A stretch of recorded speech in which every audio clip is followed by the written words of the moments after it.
200 guests sat in that ballroom, and not one of them believed Claire Whitfield was about to ruin her life on purpose. They just assumed she didn't know any better. The whispers started in the parking lot before either of them had even reached the doors. "Look at that car. Look at the dent in the door. Look at the check engine light still glowing through the windshield like it had something to confess." By the time Claire stepped out of the bridal car, half the guest list had already decided how this story ended, and none of them were waiting politely to find out if they were wrong. Her mother, Cynthia, had not stopped smiling since the ceremony began. It was the kind of smile that took effort. The kind that was holding something back with both hands and starting, slowly, to lose its grip. 3 tables away sat Preston Calloway, the man Cynthia had spent 2 years quietly hoping her daughter would marry instead. Preston had a family name everyone in that room recognized, a watch that cost more than the groom's car, and a seat at this wedding he had not been asked to fill and had shown up to anyway. He wanted to be in the room when this fell apart. He had been waiting a long time for that particular front row seat. Claire stood at the altar across from a man named Asher Reed, who owned, as far as anyone in that room could tell, almost nothing. A modest apartment.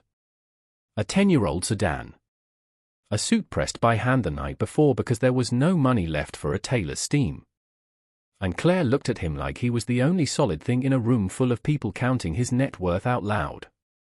She had no idea what she was actually standing in front of. 6 months earlier, none of this had seemed complicated at all. Claire met Asher at a small coffee shop 2 blocks from the law firm where she worked, the kind of place that didn't have a line because nobody else had found it yet. He sat at the counter with his laptop screen angled away from the room, and when she asked to borrow the spare chair at his table, he said yes without looking up, then looked up anyway.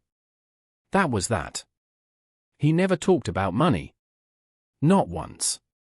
Not in 6 months. He talked about books he was reading twice. About the 5 a.m. walks he took because that was the only hour the city still felt like it belonged to him. About a father he barely mentioned and a mother he never mentioned at all. He listened more than he talked, and Claire had quietly decided that meant one of 2 things: either he was the rarest kind of man, or the most dangerous kind. She hadn't figured out which yet, and some part of her liked not knowing. Cynthia figured it out the first night she met him. She asked what he did for work. He said he ran a small operations consultancy. She asked which firm. He said it was independent.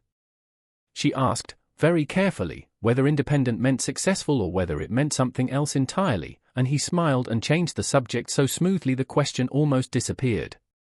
Cynthia never stopped turning that smile over in her mind after that.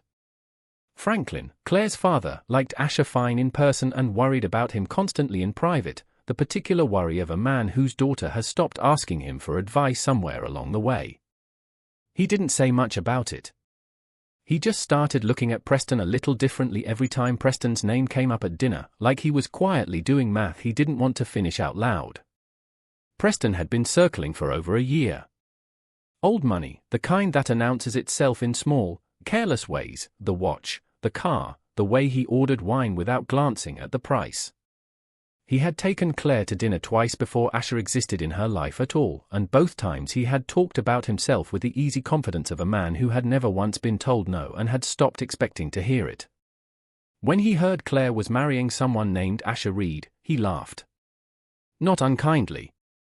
Just the laugh of a man assuming the universe would correct itself shortly, the way it usually did for him. It did not correct itself. From where Preston sat, it got worse every single week that passed. 3 weeks before the wedding, Cynthia sat Claire down with 2 untouched cups of tea between them and asked if she had really, truly thought this through. She asked whether Claire had ever seen where Asher actually worked. Whether she had met a single colleague of his in 6 months. Whether she had ever once seen proof of anything he claimed about his life, or whether she had simply chosen to believe him because believing him was easier than asking the harder question underneath it. Claire said she had seen him. That was the only proof she needed. Cynthia said that was a lovely sentiment for a woman who had never once had to worry about money, and immediately regretted saying it, and did not take it back. Claire married him anyway. Not despite every warning. She had heard each one clearly, turned it over, set it down. She married him because somewhere in those 6 months she had stopped being able to picture a version of her life that didn't have him standing somewhere in the middle of it, and no warning had ever managed to compete with that feeling. The day of the wedding, the comparison started before either car had even fully parked. Preston's arrived first, long and dark and silent, and 3 of Cynthia's oldest friends actually walked outside just to look at it before walking back in to find their seats. Asher's pulled in 20 minutes later, and somebody's cousin laughed loud enough that Claire heard it from the bridal suite upstairs, through a closed door, over the sound of her own heartbeat. She did not cry. She fixed her veil, told her reflection that none of this had anything to do with the only thing that actually mattered, and went downstairs to marry him. The ceremony was short and plain, the way Asher had quietly asked for. No string quartet. No 5-tier cake. Cynthia had wanted both and gotten neither, and had spent the entire morning making sure everyone in earshot understood exactly whose decision that had been. The applause after the vows was the most uneven sound Claire had ever heard in her life. Half the room clapped for her. The other half clapped out of obligation, already composing what they'd say about this at brunch next week. Nobody clapped for Asher specifically. Nobody in that room believed there was anything about Asher worth clapping for yet. The reception was where it stopped being whispers and became something open. A woman near the gift table said, not quietly at all, that Claire had married down so far she'd need a ladder to climb back up someday. Someone else asked, loud enough for half the room to hear, whether the honeymoon was a weekend trip or a long weekend, like there was a difference worth laughing at together.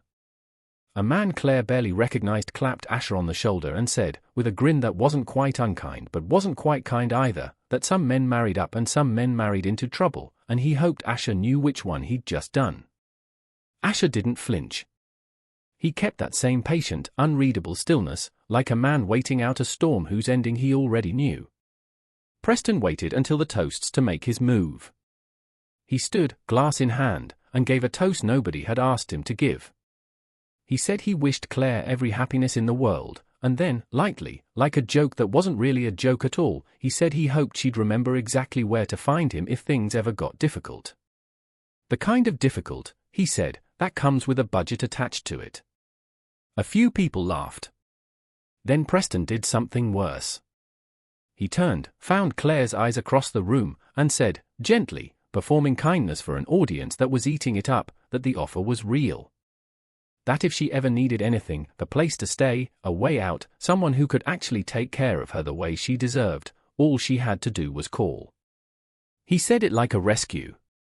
He said it in front of 200 people, on her wedding night, to make her husband look like a man who couldn't provide the one thing a husband is supposed to provide. The room went quiet in a different way than before. Not awkward.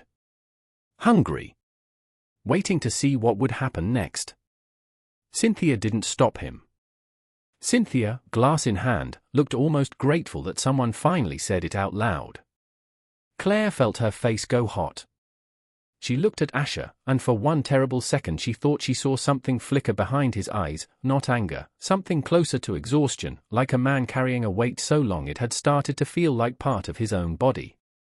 Then Cynthia leaned toward her daughter and said the thing she had clearly been holding in her mouth all evening, low enough that only Claire and a few people nearby could hear it. She said Claire had married struggle when comfort was sitting right there in a tailored jacket, watching her with patient, unbothered eyes, and that someday, not today, but someday, Claire was going to understand exactly what she had thrown away with both hands. Claire stood up. She didn't plan it. Her chair scraped back loud enough that conversations near her stopped, and then conversations farther away stopped too, the way a held breath spreads through a room without anyone agreeing to it out loud. She said she was tired of being spoken about like she wasn't standing right there. She said she had watched every person in that room size up a man based on a car and a suit, and not one of them had asked him a single real question about who he actually was underneath either.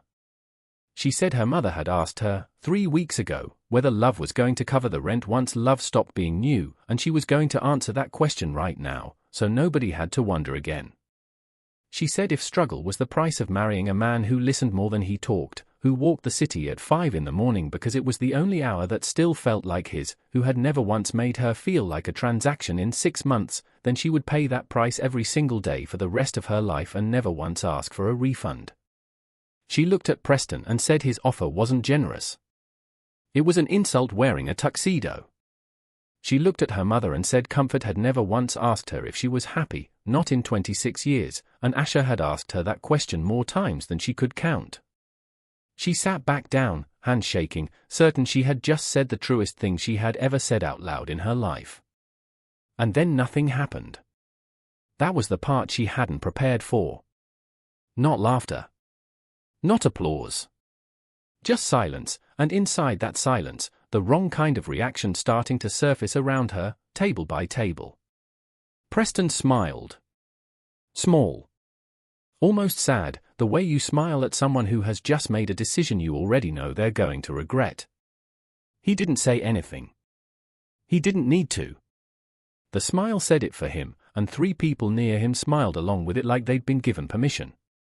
Somewhere behind her, a voice she didn't recognize said, quietly, that it was a beautiful speech, and beautiful speeches didn't pay mortgages.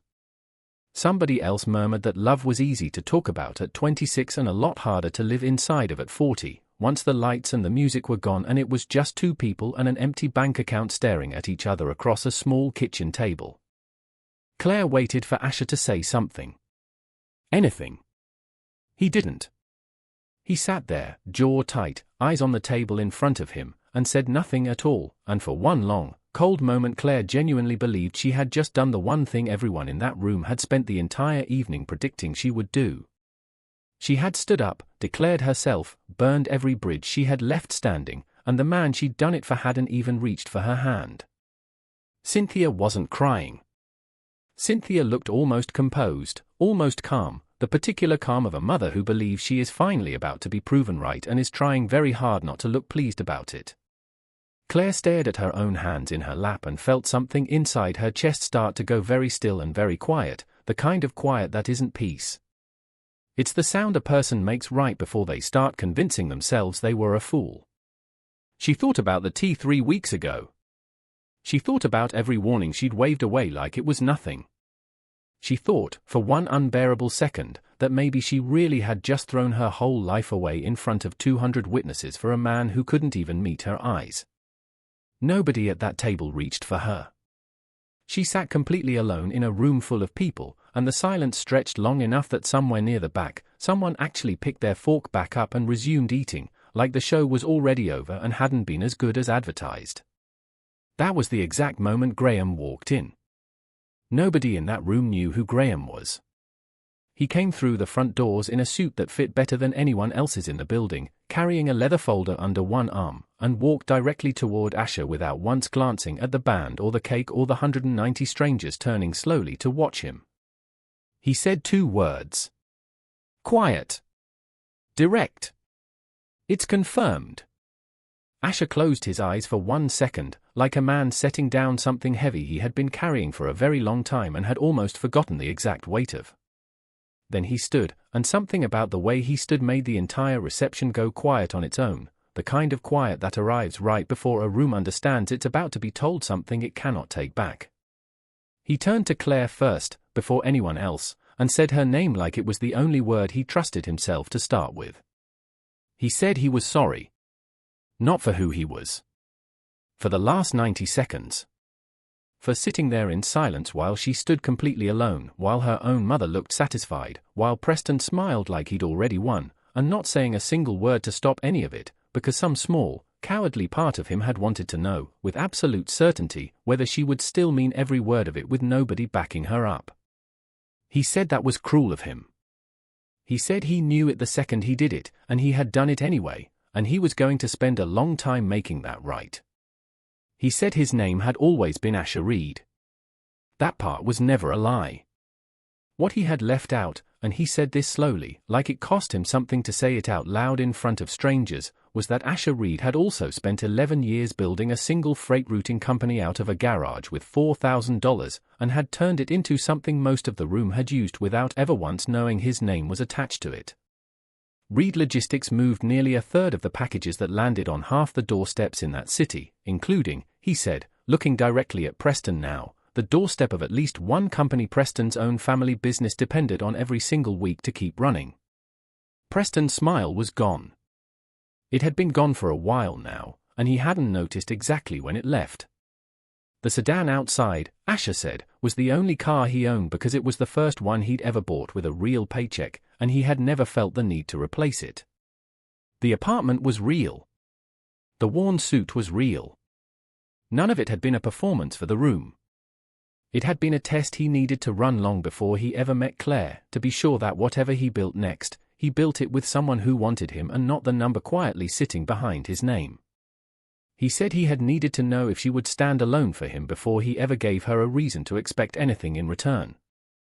He said she just had. Completely alone. With nothing waiting on the other side of it. And watching that happen, watching her do it without flinching while he sat there testing her, was the single worst thing he had ever let himself do to someone he loved. Cynthia's mouth was open and nothing was coming out of it. Then something did come out, not words, just a sound, small and cracked, and her eyes filled and overflowed before she could stop them, right there at the table, in front of everyone she had spent the whole evening performing certainty for. She put a hand over her mouth like she could push the feeling back in, and couldn't. Preston set his glass down very carefully, like it had suddenly gotten too heavy to hold, and looked at the tablecloth like it had personally betrayed him. Nobody near him met his eyes. 2 people at his own table had already, without quite meaning to, started doing quiet math on which of their families' contracts ran through Reed Logistics. Asher said the only thing he could offer her now, standing in front of 200 people who had spent the evening pitying her, was a document Graham was holding, a trust in her name, finalized that morning, separate from the company, separate from anything that could ever be used to control her or remind her what she'd married into. Not a gift, he said. Insurance. Proof that whatever came next, it came because she chose to stay, not because she had nowhere left to go. He asked if she wanted time to think. Claire looked at her mother first, still crying into her own hand. Then at Preston, staring at a tablecloth. Then back at Asher, and the only thing she felt underneath the shock, underneath the sting of those 90 seconds of being left completely alone, was that nothing about the man standing in front of her had actually changed. He had simply stopped hiding the parts she had never needed protecting from in the first place. She said she didn't need time. She said she had stood up 2 minutes ago and meant every word before she had a single reason to believe it would be rewarded, and that was the only part of tonight that actually counted. The apology mattered, she said. It stung, and they were going to have to actually talk about it, honestly, the way 2 people are supposed to talk when one of them has quietly let the other stand alone to test how far her own love would go without help.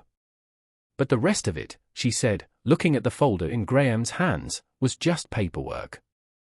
Asher crossed the room and pulled her into him in front of everyone, and the applause that followed wasn't uneven this time. It came from every corner of the room at once, Franklin standing up so fast his chair nearly tipped, a few of the same people who'd laughed at Preston's toast clapping now with the particular enthusiasm of people trying to be remembered as having been on the right side of this the whole time. Preston left before the cake was cut. Nobody noticed exactly when. By the following week, 3 different people who had laughed loudest that night were calling his office, asking, very casually, whether Reed Logistics might be looking to fill any openings. It would be easy to end the story there, with the reveal and the applause and a mother crying into her own hand in front of 200 witnesses. But that part was never actually the point, and Asher knew it before anyone else in that room did. The point came 2 weeks later, in their kitchen, on an ordinary Tuesday that had nothing dramatic about it at all. Claire brought it up first. She told him what she hadn't said at the wedding, because the wedding wasn't the place for it. She told him that those 90 seconds of silence had felt like a small, specific kind of abandonment, even though she understood now exactly why he'd let them happen. She told him that loving someone and quietly testing them, even gently, even with good intentions buried underneath it, were 2 different things, and she needed him to understand the difference mattered to her more than the money ever could. He didn't argue. He said she was right, and that he'd spent 11 years building a wall so carefully he'd forgotten it was also capable of keeping out the one person he actually wanted standing inside it. He said the wedding was the first time in his adult life he'd watched, in real time, exactly what that wall cost someone he loved, and it was not a feeling he had any interest in causing twice. She asked why he hadn't just told her sooner, quietly, weeks before, without an audience at all. He said because some part of him had still believed, until the moment she sat back down after her speech and nobody moved to help her, that he needed the worst possible silence to know for certain. He said he was wrong about that. He said certainty built on watching someone he loved sit alone wasn't certainty worth having, and he should have known that before he let it go even that far. She found the trust document still unsigned in a drawer 4 months later. She asked him why he'd waited. He said he'd been hoping she would bring it up first, the same way he'd spent his whole adult life waiting for someone who wouldn't need to be told. She signed it that night, mostly because he asked her to, and mostly because by then she understood something her mother never quite would. The money had never been the real test in that marriage. She had been the test, and she had passed it months before she ever knew she was taking it, in a coffee shop, with a borrowed chair, choosing a quiet man with a dead check engine light simply because of who he was when he believed nobody important was watching. And on her wedding night, sitting completely alone for 90 seconds in a room of 200 people who had already decided how her story ended, she had passed it a second time, with no proof at all that anyone was coming to stand beside her. That is the part nobody in that ballroom ever saw coming. Not the fortune. Not the reveal. Not Cynthia's hand pressed over her own mouth, or Preston's glass set down too carefully, or the long, cold silence that came before any of it, the one where Claire genuinely believed, for 90 unbearable seconds, that she had just lost everything for nothing. Just a woman who chose love before she had a single reason to expect anything back, sat alone with that choice long enough to feel its full weight, and discovered, only after she'd already proven she would have meant it either way, that the man she'd chosen had been worth choosing the whole time.